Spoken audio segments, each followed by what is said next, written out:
Okay, what we saw last time what we saw was types of fire detectors like heat detectors, ionization type of detectors.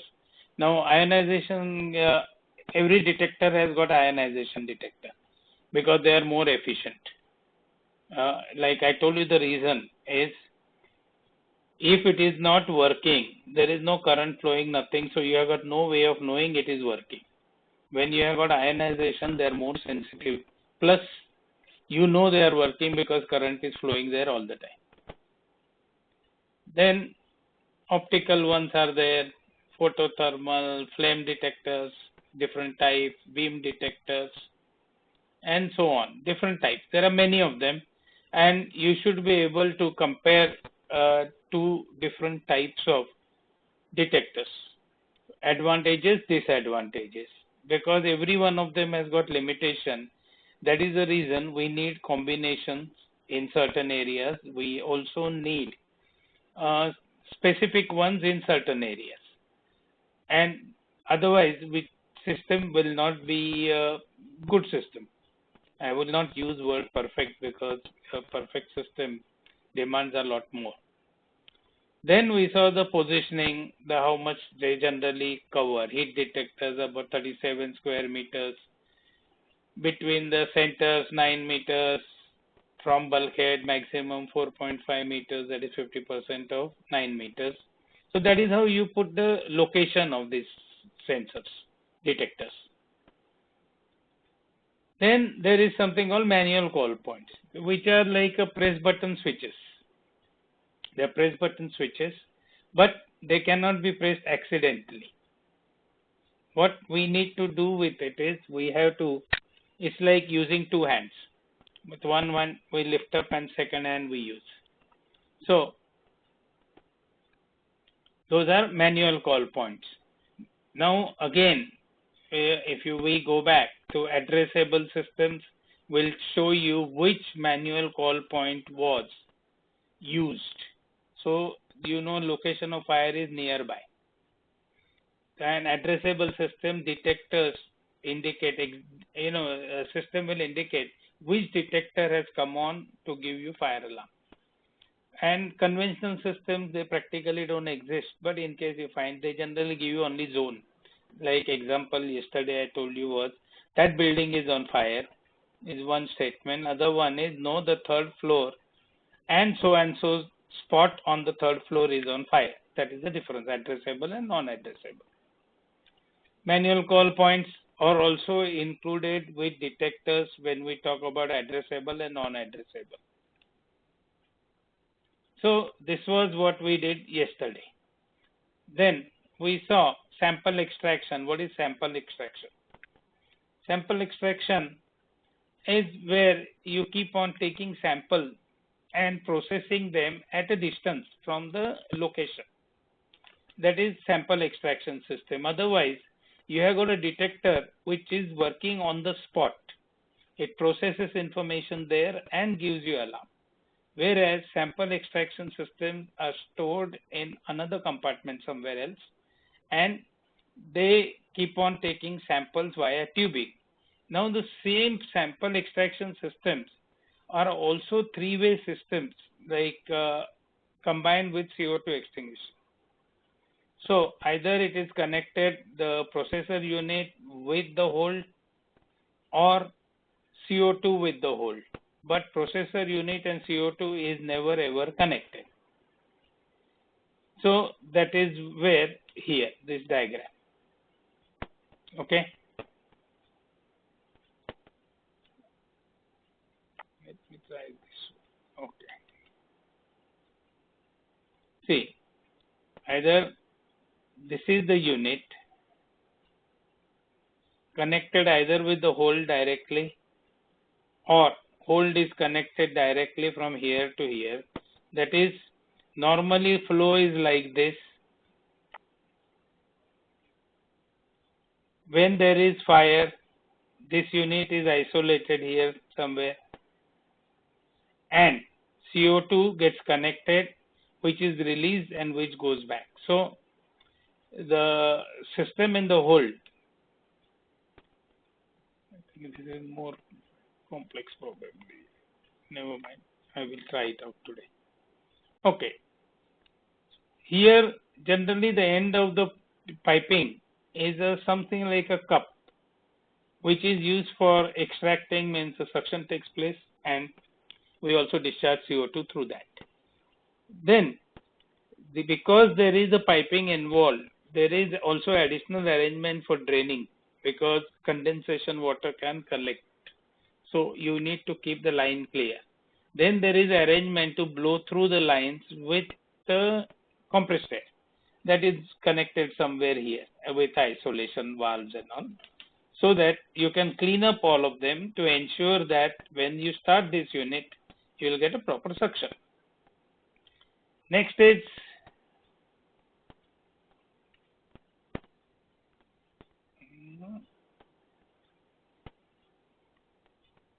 okay. If I use this, I cannot screen.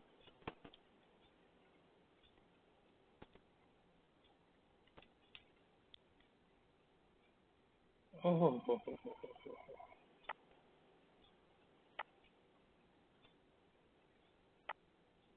Okay, good. Now I am better. Okay. Now we move further.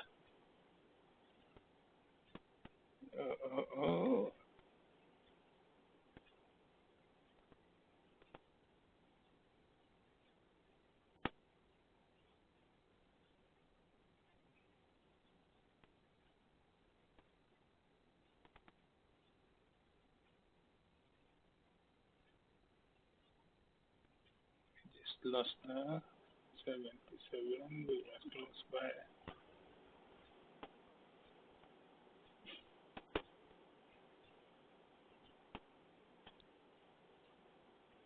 Okay, we have here.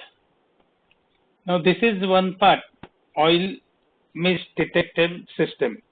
This is connected to main engine normally, and the purpose of this is not a fire detector, but it is giving you a warning that there is a risk of fire, because oil mist, oily spray are liable to catch fire, explode. Basically, they will explode. Now, this arrangement is connected to crankcase here. Crankcase, that is the bottom part of the engine, and in machinery spaces where you think there is a possibility, because the fuel oil which we burn is always under very high pressure, and pipelines, even though they are all tested and so on, there is a risk. If there is a very fine leak, it makes atomize spray. That is like what we use, DOs and all. It's the same way. So, and they can ignite at 150, that is hardly any temperature, little more than boiling water. Means, when you are frying something in oil, the temperature is higher than that. So, there are places like leaky injectors, all sorts of engineering this thing, but that is where you may get this sort of a leak and they will be missed. So there are mist detectors. Now how do they look like? They work more like a smoke detectors, something like smoke detectors, but more sophisticated version. This is the unit. Okay. Means you may not notice it till somebody points out and shows you. It is that small, but it is monitoring things. It is basically early warning system. Detectors detect fire or smoke or heat. Here it is detecting something like smoke, but that is oily mist.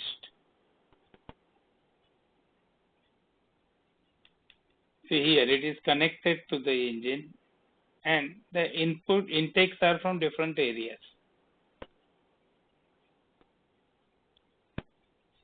Fire patrol. Now, fire patrol is like compulsory on passenger ships, more than 36 passengers, but it is a manual way of checking whether there is any fire. Now, it is almost impossible on any ship to maintain it on a regular basis, like you say 24-hour basis. It is very difficult. That is why we have detectors. We maintain fire patrol in dry docks because in dry docks we have to be a lot more careful, and there is a lot of material loose.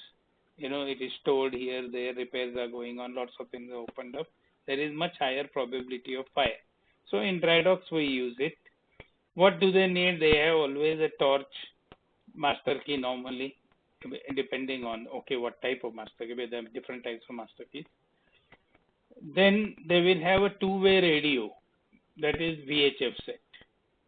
They are familiar with the ship. They know how to use equipment. I mean, normally experienced people. So they go around, take the full round in details to ensure that there is no fire. They also feel it. It means it is not only looking, but they also feel if there is excessive heat anywhere, any probability, and so on. And if there is any problem, they initiate a fire alarm. Now, when your detectors are defective or not working, then you have to maintain fire patrol. Normally 5 marks question on fire patrol. What it is, explain, and what equipment they carry. Now we come to the fire water system. Means we all said that water is a good thing to extinguish fire, etc., etc. But how will you get water? Are you going to take a bucket and start picking up? Obviously no. So we use pumps. Pumps will be in engine room below the water level so they can get suction. Then that pump delivers water through pipeline. That pipeline is what we say is fire's main. That is red colored pipeline on deck. It is normally in a ring system, or it runs on port and starboard side both, and it has got intermediate connections. There are isolation valves. There are drainage valves. Drainage valves because when water cools down below 4 degrees, it expands. So if you don't allow that expansion, it will break the pipelines. I have seen myself as a second officer. I have seen pipelines broken. Okay, so there is a drainage system available so that you drain out water so that in case it freezes, good. But normally what we prefer to do is, in case the temperatures are dropping down, we keep the pump running and discharge water through hose pipe, so that in case of fire you have got water available all the time. Now what happens, the temperatures, flowing water doesn't freeze. Temperatures on deck may be -5, -10, but what is the seawater temperature? Seawater temperature may be 6 degrees, 7 degrees, whatever it is. So water is flowing, and that is what we generally prefer. Then there are isolation valves. They are meant for isolating damaged pipelines. Because in case of accident like collision, anything, there is a possibility that certain pipeline is damaged. Now, if you start the pump, water will leak and you will never have pressure in the hydrant. And so you don't have pressure in the hose, nozzles. Then you use these isolation valves to close damaged areas. Now, important part in this.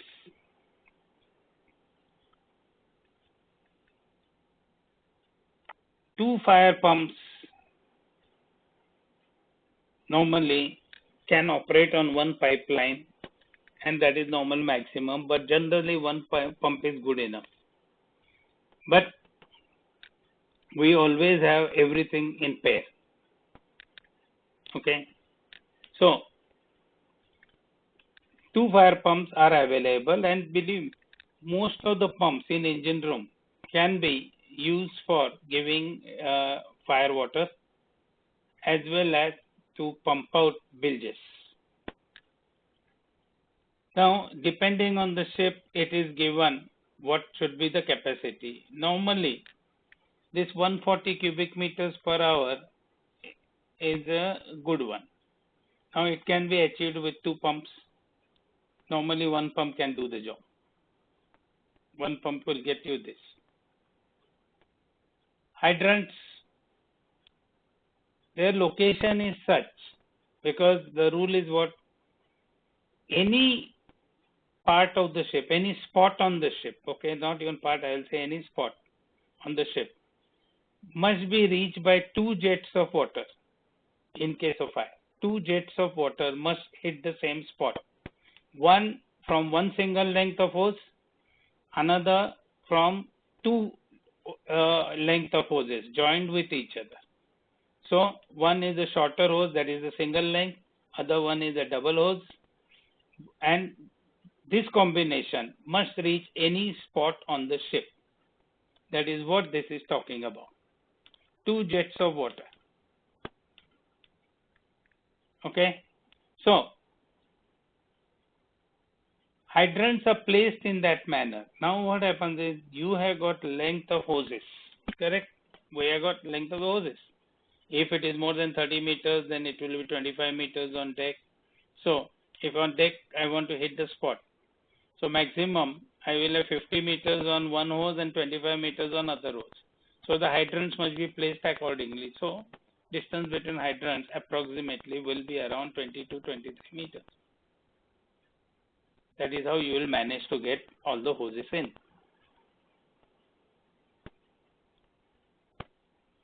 Vessels carrying dangerous goods must have 4 jets of water. Okay, that means even more stricter. Now,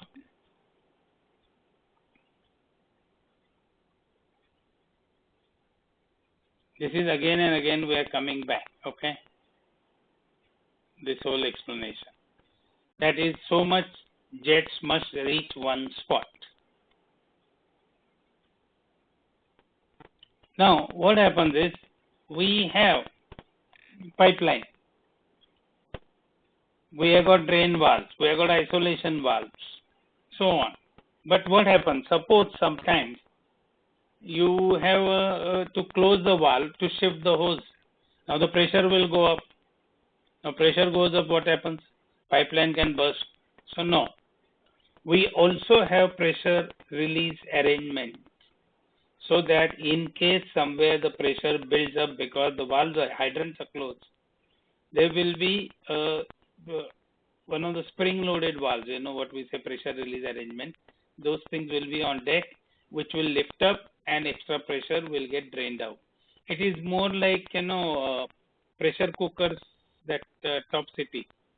How when the pressure builds up, it releases, no? Same way it works.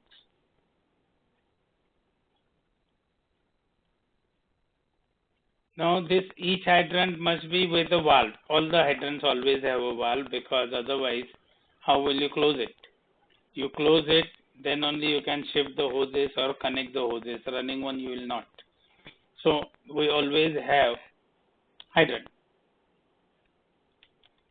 Fire pumps. Now most of, like I told you, most of the pumps can be used, except the ones which use oil, because oil is something else altogether. But most of the pumps can be connected to fight fire, and most of the pumps also can be used to pump out bilges. Later on we will visit what we have learned earlier when we did FSS. Now, okay, these numbers, you know it good. If you have idea, yes, there are some numbers given. Passenger ship minimum 3, then another 2, cargo ships at least 2.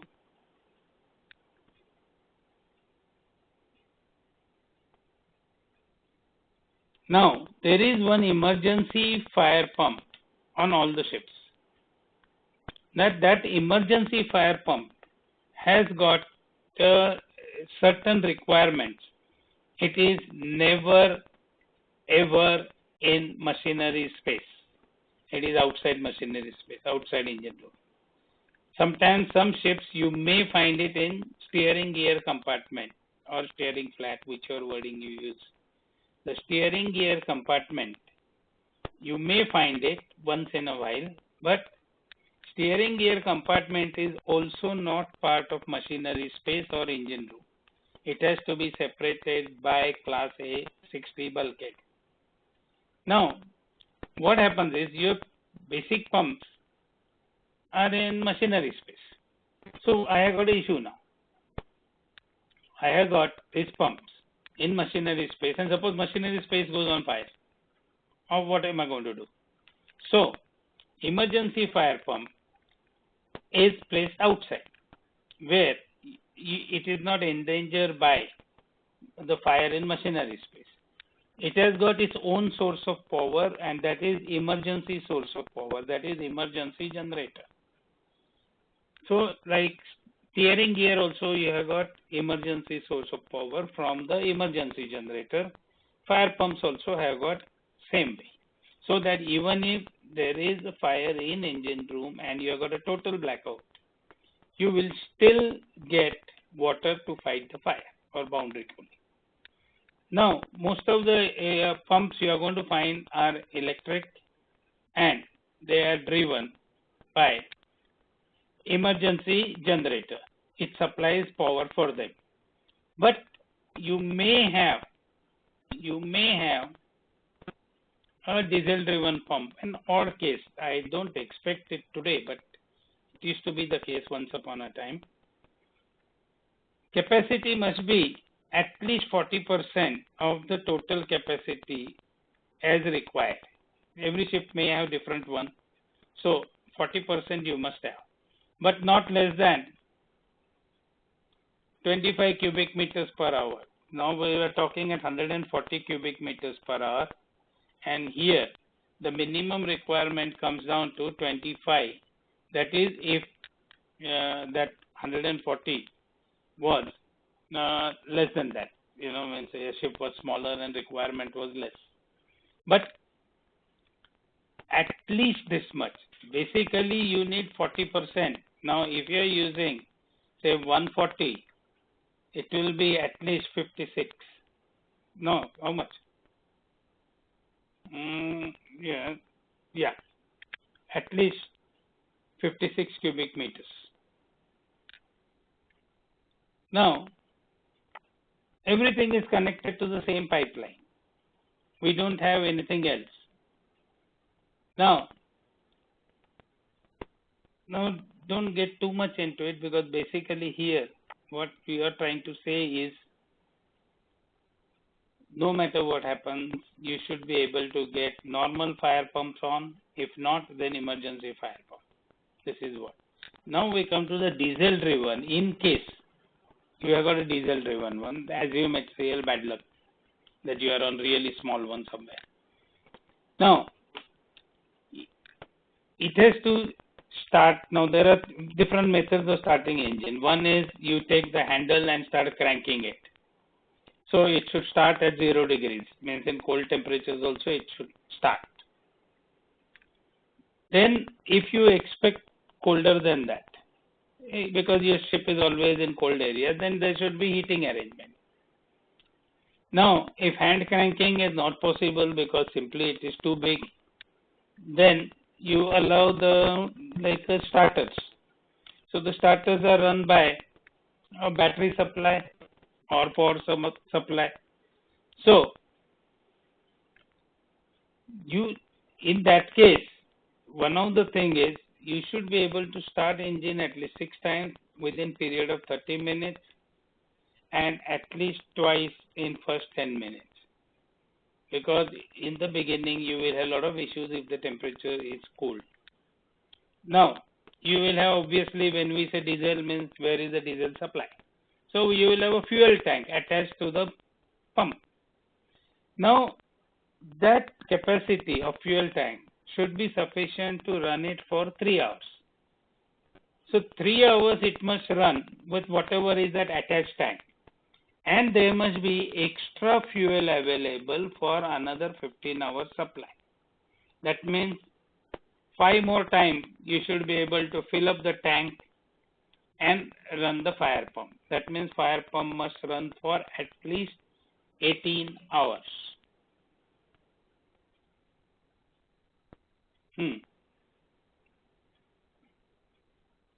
Water sprinkler systems. Now we start getting into the fixed firefighting systems. Now what happens? We want to have an efficient system where there is fire, immediately what it should be doused with water and extinguished so that the damage is minimum. Now on passenger ships you will find this water sprinkler systems. Now idea is what? Detect, control, extinguish fire in early stages. So we have something like this. This is the head of a sprinkler system. What you see in hotel rooms, generally you will see it in hotel rooms, okay? Good hotel rooms again. How does it operate? Okay. This side, you can see these threads. This is connected to a pipeline. That pipeline has got water under pressure. But it doesn't come out here because this is the opening which is blocked by one quartz. Quartz is something like glass. Okay, it's something like glass. It is placed here in such a way, it is tightened from here so that it doesn't open. It doesn't allow any leakage, nothing. So it remains like this. This side you have got pressurized water and this opening is blocked. Now what happens is, in case, now these bulbs have got life of, not life, I will say they will disintegrate or break when the specific temperature is reached. Now I will go down a little bit so that you can see the different bulbs and their temperatures. See, this is that like a valve which we are blocking the opening. It will orange will break at 57, red 68, yellow, this is a color coding. So these are the temperatures at which it is going to break. Now getting back to this part. Okay, suppose it is supposed to break at 68. It reaches 68 degrees Celsius. It can't take that temperature anymore. It breaks. Moment it breaks here, this opening which was blocked by this gets open. So water will gush out with pressure. So where water will come down like this straight and hit, this is called deflection plate. This is deflection plate. So this water will hit here and start spraying like this.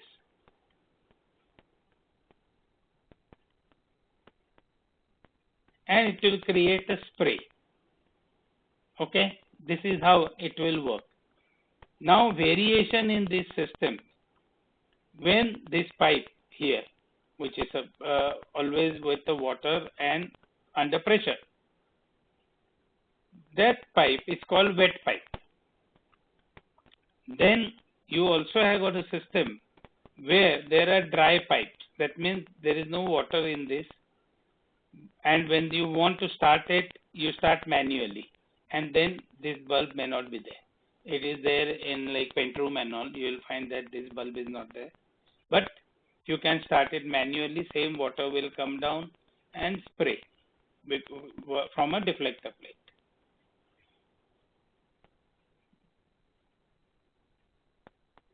Now, some areas, like you see the temperatures are higher.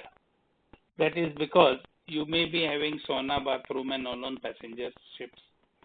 I had on one ship anyway, not passenger, container ship. So there you need to be, because the temperatures will be higher. Laundry, drying room, temperature will be higher. So you have got different ones. So based on the places, you place it. Like This I will like to put in cabin because cabin is not supposed to hit 57. 68 can be in galley or 79 can be in the galley where it's expected to be hotter. So based on that you place it. Now there are certain minimum rules. Sprinkler systems are arranged in a zone. So this is a specific zone. Zone A. How many maximum heads you can have? 200 in each. Then there will be isolation valves. Everywhere you will find isolation valves so that you can isolate the systems when there are damages. Now, what water we use normally? Normally, we will always use fresh water in the sprinkler system. Only as a last resort, emergency resort, you can use salt water, but normally you need to make effort to open those valves to start salt water because there is enough fresh water available to extinguish these fires. Now, coming to this is what I have already explained you. Now we'll get to the diagram. That is where I can explain you better. Now, okay, this one part, let's cover it up. Water pump must not be used for any other pump and at least two sources of water. This you always say bindas. Any one of the systems you always mention two sources of power and one from emergency source. Now, it must give continuous output for coverage of 280 square meters at a rate not less than 5 liters per square meter per minute. Okay, that is the capacity. Now, here we'll see the system. Okay, typical arrangement. Let's say I should decrease a little bit now.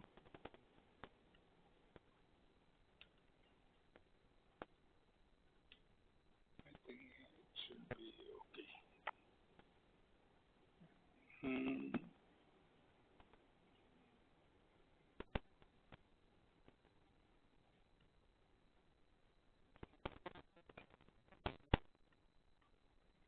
Okay. Now, what is the system? First thing is where it is going to go for releasing. This is what is going towards the sprinkler head. Now, that is right. We are perfectly okay. There is water filled up here all the time. Here, sorry. Okay, here is a water tank. Water is there. It is pressurized. Main thing is there are two connections like seawater fire pumps and all. These are the last resorts. First, we use the fresh water. Now what happens is you need to keep this tank under pressure. Otherwise, the water will never travel here. So this pressure is created with compressed air. Compressed air creates the pressure so that in case anything, now what will happen? If it starts leaking means there is a fire, the bulb is broken. So water starts flowing. Moment it starts flowing, alarm will start. Why? Because this pressure drop will be there, alarm will start. So it is basically a very simple system that water which is going out by pressure, not by pump. Pumps are replenishing this water. Get it? Pumps are replenishing this water and basically water goes with this pressure. So even if in the beginning there can be issue with the pump, in case there is any issue, anything, still the water will reach there for extinguishing fire when at the onset. Later on, these pumps will start pumping in more water, this air pressure will be there and it will continue as required by it. Now, it is actually very straightforward system without much of complication. So, these are little bit complex diagrams. You should be able to draw box diagram, but these are little complex. Then there are test valves and all when we test it. For example, when the line pressure, this line pressure drops, alarm starts. So I have got some test valve here which I open and drain little water. Moment the pressure drops in the line, alarm should come. Then there are zone valves like isolation valves.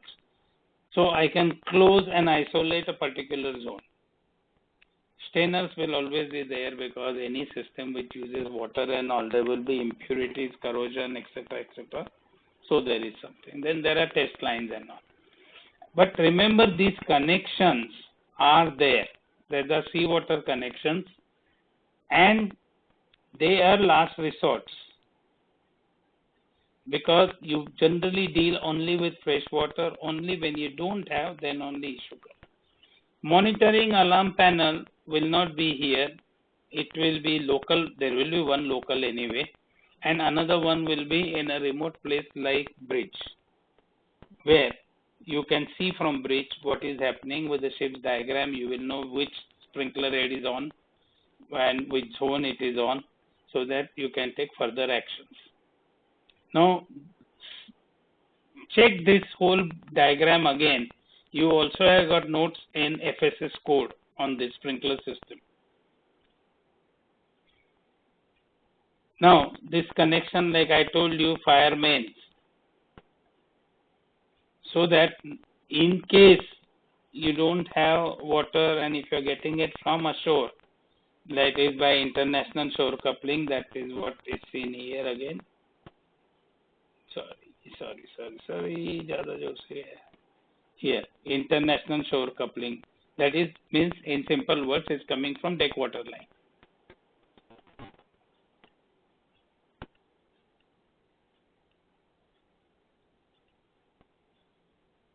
Passenger ship is must.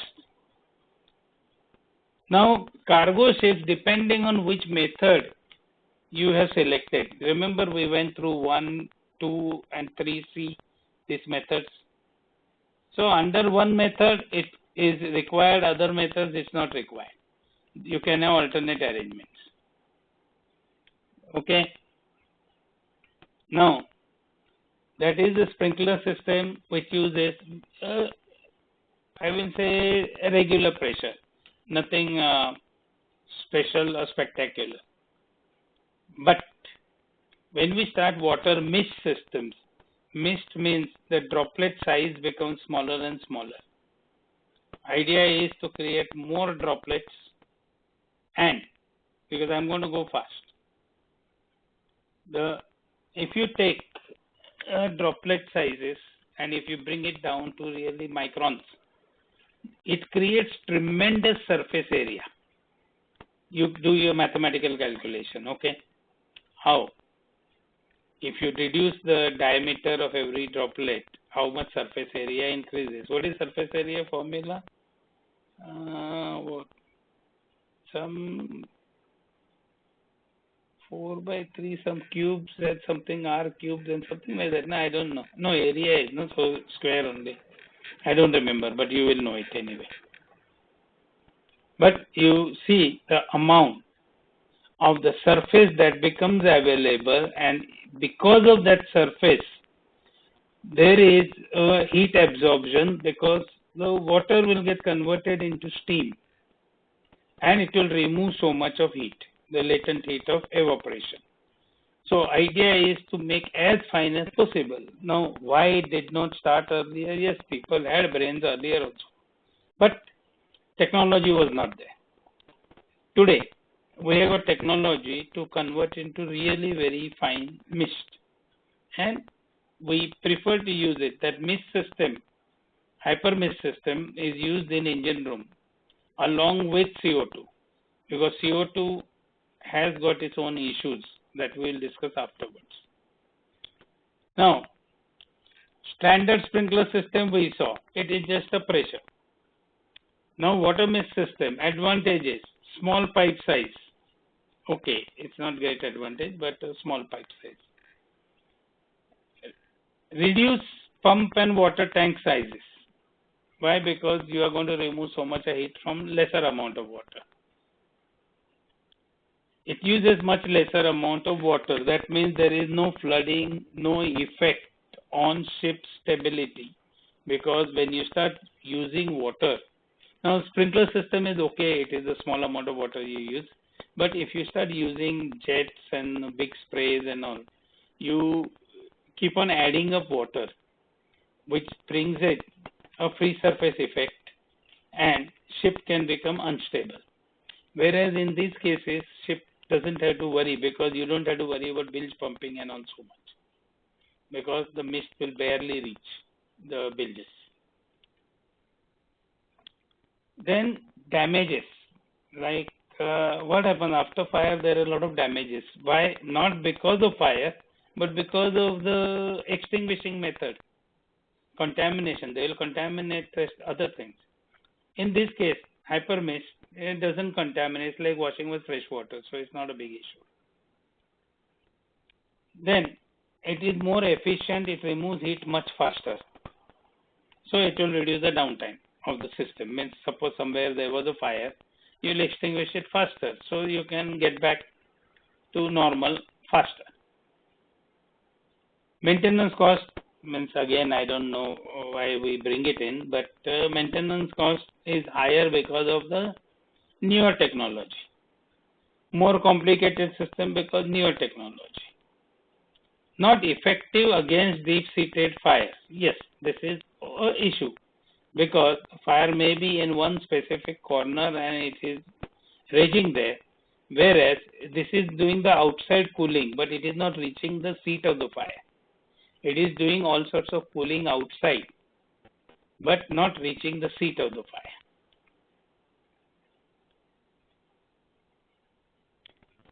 Now, because the water droplet size is small, it becomes like air only, like fog. So, there is a possibility, if there are hot air currents and all, it will get drifted away, it will get pushed off. Okay. Now, see this part.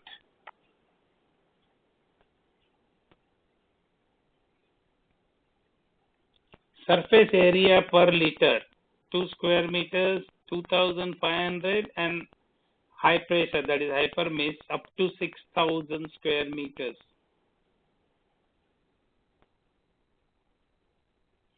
So, see the efficiency, how much it increases.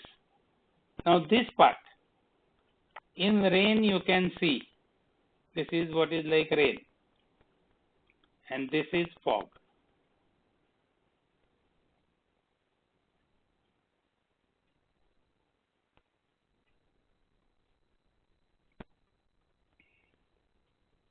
I don't know, my screen is supposed to be touch screen. Okay.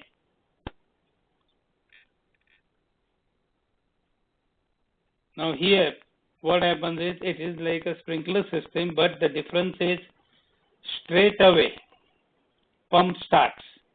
It is not under pneumatic pressure. Like sprinkler system, what I told you is, there is air pressure which starts the flow. In this case, there is no air pressure. When we talk about high pressure mist systems, the pump starts delivering water. Okay, pump starts delivering the water.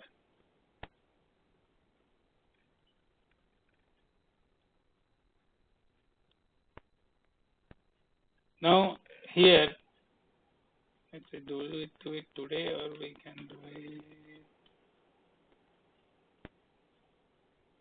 Okay, we think we will do it tomorrow. Not tomorrow, next week. From here, water spray systems. Okay, page 84. Now, few things. Revise it. Secondly, I'm going to put it on your post also. I want to see you taking those tests. Start taking the tests. I want to see the results. I will get the results. You will also know the test.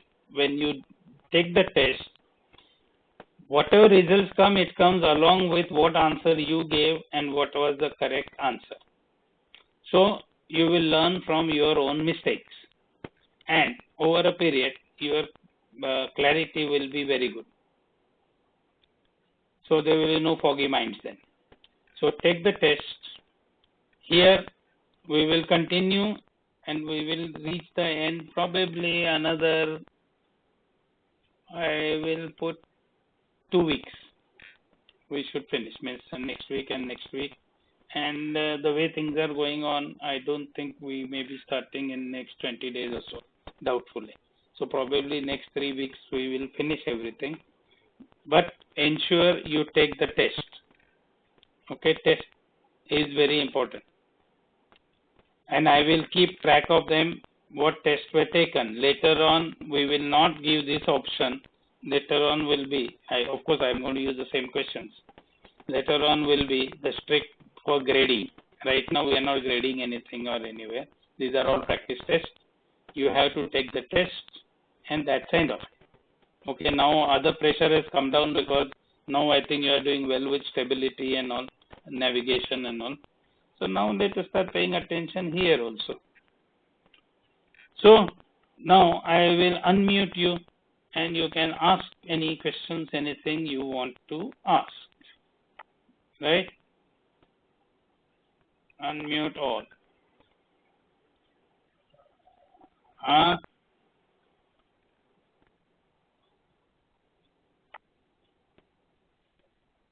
Good afternoon. Any doubts?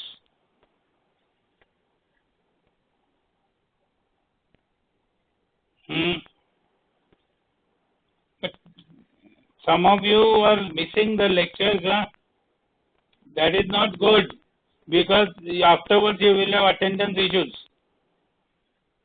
What no, sir?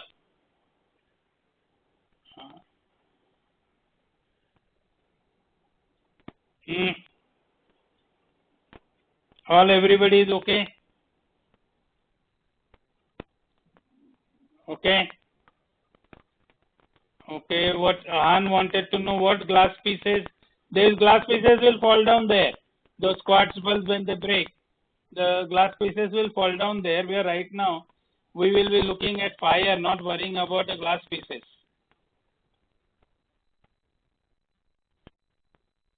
Okay? No. No, see, there is no logic saying you have to break it to start the shower. There is no logic. Normally it should, but in case required, even if you take a small hammer or something, any hard thing, and you break the bulb, automatically sprinkler will start.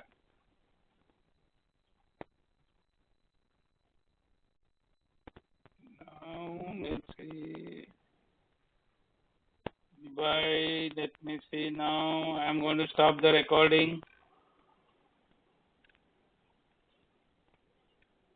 Okay, let us say. Okay. I'm stopping the meeting now. Okay. Bye.